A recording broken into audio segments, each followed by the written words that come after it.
皆さんまた来てくださってありがとうございますということでね、もうこの止まらぬインフレのために年に3回しか行けない QB ハウスのヘアカット行ってきました。どうですか？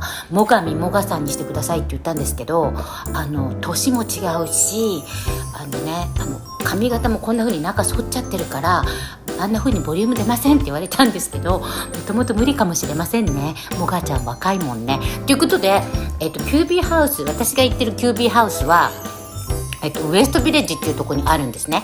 で、そのウエストビレッジにあるのがゲイ&レズビアンセンターって言って、その辺がすごいメッカなんですよ、そういう方たちの。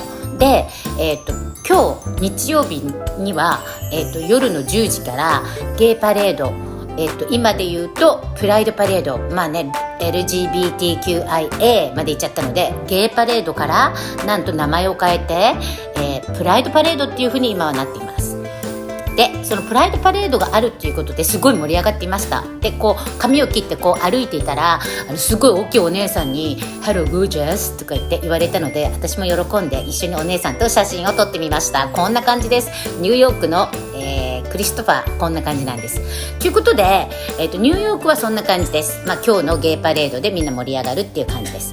で、今週1週間のニュースとしては、今まで通りガソリンとか犯罪とかも全然変わらずどんどん悪くなる一方なんですけど、今週ね、私がね5月7日に上げた動画で、最高裁の、中絶の件に関しての草案がリークされたっていう、もうこんな大きい問題になったのありましたよね。あれがまた今度判決が出てひっくり返ったということで、また大騒ぎになっています。もうね、でもこの堕胎の問題はもう本当難しいので、ちょっともう私お口いっちゃうということで、今日の動画はこの堕胎の問題ではなくて、去年の9月にFOX のガットフェルトさんっていう方がトランプさんに単独インタビューをしているので、それを乗っけてみますということで見てください。どうぞ。I want to ask you a question about COVID because you had COVID, and you met my wife, I don't know, it was like 6 years ago in Mar-a-Lago. She's still not gotten vaccinated, and I keep talking to her to get her to get vaccinated, and she hasn't. What would you say to her? Well, first of all, I'd say, why is she not doing it? Does she have some kind of a religious thing? No, skeptical. She's skeptical, doesn't trust. Well, she's Russian. Yes, she's Russian. That's the end of that. Exactly. You can't argue with a Russian. No. Very smart. Yeah. And very hard-headed. Yes. I think I know your wife a little bit, right? Yes. But she's great, and let her do what she wants to do. I got vaccinated, and I feel very good. I think we saved millions and millions. Exactly. So I would recommend, but I also say that let her have her freedoms. You know the word freedom, right? Yeah, exactly. And with you, she needs freedom. She needs a lot of freedom from me, I found. Yeah, right. I think I probably have to agree with that. Oh, here's a question. I bet no one's ever asked you this. I think I might know the answer. How hard is it being president from a scale to 1 to 10? Well, I had two forms of presidency. Number one, I had to run the country, work on the world, and do things. And the other thing, I had to survive. Yeah. The survival was much tougher because I had fake Mueller people coming after me. I had 19 really haters after me. I had every form of law enforcement after me. It started from the day I came down the escalator. It never stops. I have every prosecutor after me. They're looking at deals that I did years and years ago. I forgot about them. It is a disgrace. So I had to survive, number one. And number two, I had to write, really, I guess I'd put it in a different order. But if you don't survive, you can't do a good job in terms of running. So I had survival and I had running the country. Right. And I would say the survival was actually much tougher, running the country. Somebody said, what was the toughest president? A friend of mine, very, very successful guy, used to call me Don. Mr. President, could I ask you one question? What's the toughest? Who was the toughest to deal with? Was it China? Could it be Putin in Russia? What about North Korea, Kim Jong-un?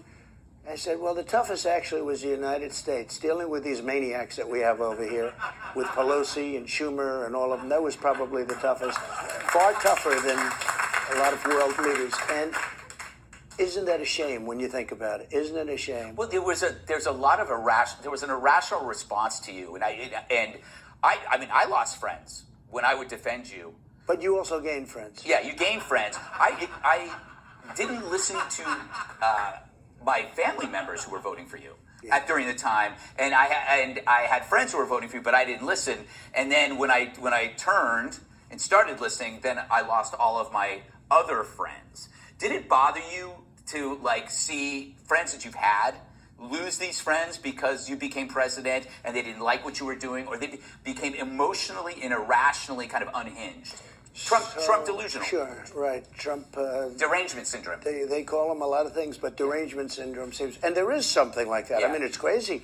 And why would they do that? We rebuilt the military. We took care of everything. We came up, whether you say vaccines or helping people medically, right to try, where they were able to try somebody dying, and we have drugs that might work and you couldn't use them. None of that mattered because there was an emotional response. Taxes, by the way, regulations, the largest tax cut in history, largest regulation cut by far in history, all records. But why did people respond emotionally to you rather than rationally? It must be my personality. That's what I think. I mean, we did a great job. I rebuilt the military. Yes. All that beautiful stuff, that brand new stuff. And you know who has it now?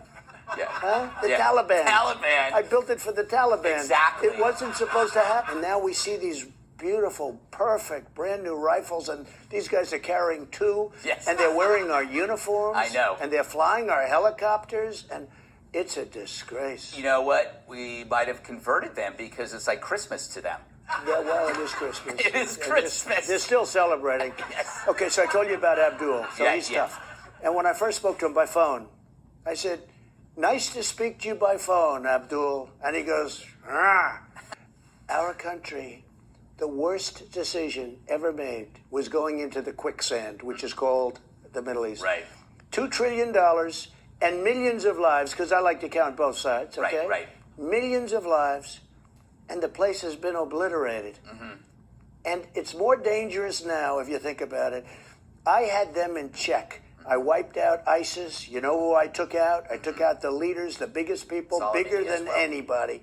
Nobody even believes what I did. And in a few months, it can all be dissipated.